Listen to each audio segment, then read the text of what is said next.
8ই August অনুষ্ঠিত হবে ত্রিস্তর গ্রাম পঞ্চায়েতের নির্বাচনকে সামনে রেখে বাড়ি বাড়ি ভোট প্রচার চালিয়ে যাচ্ছেন পশ্চিম ত্রিপুরা জেলা পরিষদের 6 নং আসনের বিজেপি প্রার্থী নিয়তি ভৌমিক।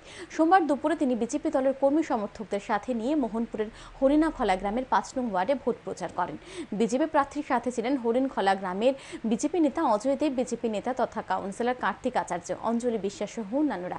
এক সাক্ষাৎকারে বিজেপি নেতা অজয় দেব জানান, ভোট প্রচারে বেরিয়ে মানুষের কাছ থেকে যথেষ্ট সাড়া পাওয়া যাচ্ছে। তার থেকে স্পষ্ট নির্বাচনে বিজেপি প্রার্থী নিয়তি ভৌমিক নির্বাচনে বিপুল ভোটে জয়ী হবেন।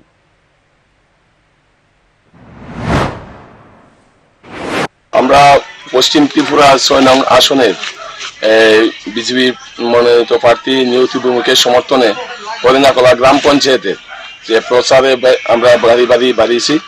তো হরিণাখলা গ্রাম পঞ্চায়েতের 5 নম্বর ওয়ার্ডে আছে এখন। তো যা সাধারণ মানুষের যে সারা নিয়তি ভৌমিক বিজেপি প্রার্থী বিপুল ভোটে জয়ী হবে।